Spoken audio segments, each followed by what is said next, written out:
সুইয়ের ভিতরে বিষ ভরে আনতে পারি, সেই সুইটা কোনো মতে এই বুড়ির গায়ে লাগায়া তোদের যে ওষুধ খেয়ে মারা গেছে। চুপ! আর একটাও ফালতু কথা বলবি না, একদম জিভ টেনে ছিঁড়ে ফেলবো। এই যে এই অশান্তি আর ভালো লাগে না। দুনিয়াতে এত মানুষ মরে, তুই মরতে পারস না? হ্যাঁ, তোর সেবা যত্ন করতে করতে না নিজের এখন চাকর বাকর মনে হইতেছে। মানুষ বিয়ে করে কেন? হ্যাঁ, সুখে শান্তিতে সংসার করার জন্য। আমি ভাবছি যে এত বড় একটা ফ্যামিলিতে আমার বিয়ে হয়েছে, আমি দিনের পর দিন সুখে শান্তিতে সংসার করব না। তোর মতো একটা শাশুড়ি থাকলে কিভাবে আমি সংসার করব? আমি তো তোর সেবা করতে করতে আমার জীবন শেষ হয়ে গেছে। প্যারালাইজড মহিলা, কোথাকার অকজ্জ মহিলা। আপু কি হয়েছে? তুমি তো চিৎকার চেঁচামেচি করছো কেন? চিল্লা বলো কি করবো? হ্যাঁ, আমার কপাল তো তোর মতো না, আমার কপাল তো খারাপ। দেখোস না যে একটা মহিলা দেখলেও মেজাজ খারাপ হয়ে যায়, ইচ্ছা করতেছে কি জানো, গলাটি বা মেরে ফেলি। শুধুমাত্র তার ছেলের জন্য আমি কিছু করতে পারতেছি না। হ্যাঁ তুমি তাই করো, মেরেই ফেলো। এই বুড়িটার অত্যাচারে আমিও অতিষ্ঠ হয়ে গেছি। ড্রয়িং রুমে এসে শান্তি মতো একটু টেলিভিশনে দেখতে পারি না, সারাটাক্ষণ এই জায়গাটার মধ্যেই বসে থাকে। যত সব অসহ্য যন্ত্রণা। চুপ থাকো, বেশি বুঝো। বয়া খাইতে খাইতে মাথা কি সব গোবর ঢুকাইছো? তুমি আমি আপা মানে আমরা মিলা যদি এই বুড়িরে গলা টিপা মারি, পুলিশ যখন পোস্টমর্টেম করব তখন হাতের ছাপ কাগো পাইবো আমগো ফাঁস মুকারা। পুলিশ 3 দলে হ্যান্ডকাপ লাগে সোজা জেলে। তার সে আপা আমার কাছে একটা বুদ্ধি আছে।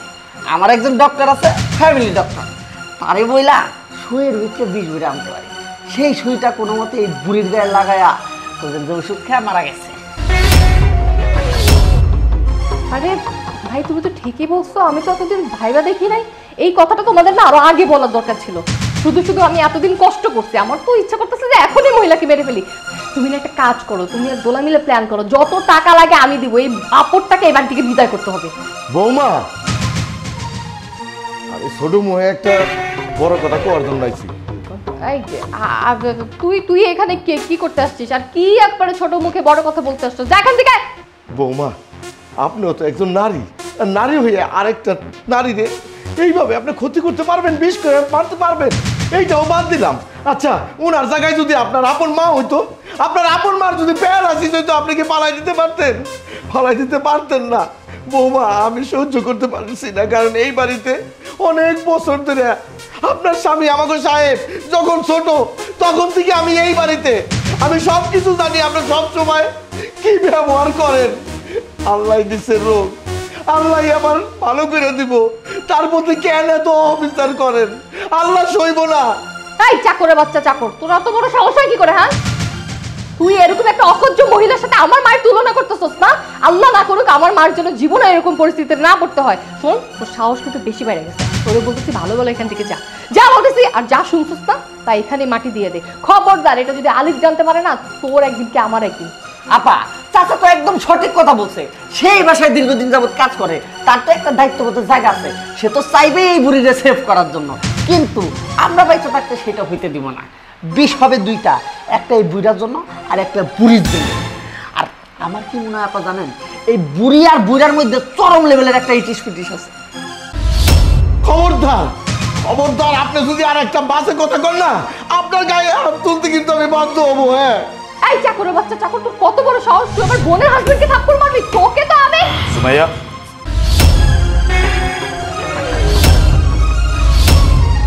কি ব্যাপার? কি হয়েছে? তুমি চাচার সাথে এভাবে চিল্লাচ্ছ কেন? হ্যাঁ, চিল্লাচিল্লি করবো না তো কি করবো বলো?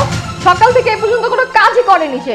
আমি কতবার করে বললাম যে মার খাবার রেডি করতে হবে, মাকে স্যুপ খাওয়াতে হবে, উনি তো কোনো কথাই শুনে না। আর দুলা ভাই, ঘটনা তো শুধু এইটা না, আপার বোধহয় আপনারা বলতে লজ্জা পাইতেছে, কিন্তু আমি না চাইলে তো বলতে হয়। কি আর করা, এই যে কাজের লোক, ও তো নষ্ট, চরিত্র নষ্ট।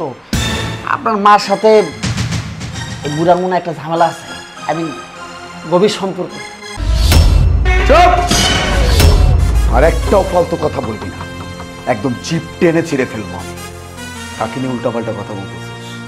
হ্যাঁ, আমার মাকে নিয়ে উল্টাপাল্টা কথা বলতেছিস? কি ভাবছিস আমার মাকে আমি অবিশ্বাস করি? আমার মাকে আমি চিনি না? সেই ছোট্টবেলা থেকে আমি আমার মাকে দেখে আসতেছি, আর তোরা আমার মায়ের নামে উল্টাপাল্টা কথা বলবি আর আমি অমনি বিশ্বাস করে নিব? আর কাকে নিয়ে কথা বলবি? এই চাচাকে নিয়ে কথা বলতেছিস? হ্যাঁ, এই চাচাকে নিয়ে কথা বলতেছিস? আমার বুদ্ধিও যখন হয়নি তখন থেকেই চাচা আমাদের বাড়িতে কাজ করে, আমাদের পুরো বাড়ির দায়িত্ব একা সে বহন করে। বাবা মারা যাওয়ার পর থেকে এই মানুষটা কোলে পিঠে করে মানুষ করছে, আর তাকে নিয়ে উল্টাপাল্টা কথা বলতেছিস? হ্যাঁ, আমি তোদের কথা অবশ্যই মানতাম যদি চাচা আমার সবকিছু আগে না জানাইতো। আমার সে সবকিছু জানাইছে, আমি বিশ্বাস করি নাই। এই জন্য আজকে আমি অফিস থেকে তাড়াতাড়ি চলে আসছি। গেটের বাইরে থেকে আমি সবকিছু শুনছি। এতক্ষণ পর্যন্ত এখানে যা হয়েছে সবকিছু আমি নিজের কানে শুনছি। এখন কি আমি আমার নিজের কানরে অবিশ্বাস করব? এই কেন করছিস? কেন করছিস? আমার মাকে তোরা কেন মারতে চাইছিস? এই তোকে আমি কি বলছিলাম? হ্যাঁ, বিয়ে করার সময় আমি তোকে কি বলছিলাম? আমার পুরো দুনিয়া একদিকে, আমার মা একদিকে। আমার মায়ের দেখাশোনার জন্য আমি তোকে বিয়ে করতেছি। তোর কাছে হাত জোড় করে বলতেছি, আমার মায়ের দেখাশোনায় যেন এক চুল পরিমাণ ত্রুটি না হয়। বাসর ঘরে পর্যন্ত বলছি। আমাকে কি বলছিলি? তোমার মা মানে আমার মা, তোমার মাকে আমি আমার নিজের মায়ের মতো ভালোবাসবো। আর এটার নমুনা আমার মাকে তুই বিষ খাইয়ে মারতে চাস? না মানে আসলে আমি মেরে ফেলতে চাই নাই, মানে আমি একটু অতিষ্ঠ হয়েছিলাম। তোমার মায়ের তো সেবা যত্ন সবসময় আমি করছি। এই যে ওরা দুজন হঠাৎ করে বললো তো, তাই আর কি আমি বুঝতে পারি নাই। দেখো আমাদের ভুল হয়ে গেছে, প্লিজ তুমি আমাকে মাফ করে দাও। তোমরা মাফ চাও। দুলাভাই, আপনি আমাকে ক্ষমা করে দেন, কথা দিতাছি। আন্টির আজকের পর থেকে আমরা নিজের মায়ের মতো দেখবো, তাই না আন্টি? এই তোর বোন জামাইকে পর্যন্ত আমার বাড়িতে রাখছি, একটা আর্গুমেন্ট আমি করি নাই। আমার টাকায় খাইতেছে, আমার টাকায় পড়তেছে, আমার বাড়িতে থাকতেছে, আর তোরা কিনা আমার মাকে মারতে চাস? অনেক হয়েছে। আমি তোদের একজনেরও চেহারা দেখতে চাই না। এই মুহূর্তে আমার বাড়ি থেকে বের হয়ে যাবি। তোর সাথে আজকের পর থেকে আমার আর কোনো সম্পর্ক নাই। ডিভোর্স লেটারটা আমি সময় মতো পৌঁছায় দিব। আমি পারতাম তোদেরকে পুলিশের হাতে তুলে দিতে, কিন্তু এতটুকু মনুষ্যত্ব বোধ আমার মধ্যে আছে। আমার মান সম্মানের ভয়ও আমার কাছে আছে।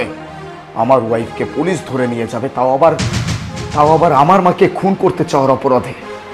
এটা আমার মান সম্মানে লাগবে, যেটা আমি চাই না। বেরিয়ে যা। তোরা ধারা থেকে কার চেহারা দেখতেছিস? দাওয়াত দিতে হবে, বেরো।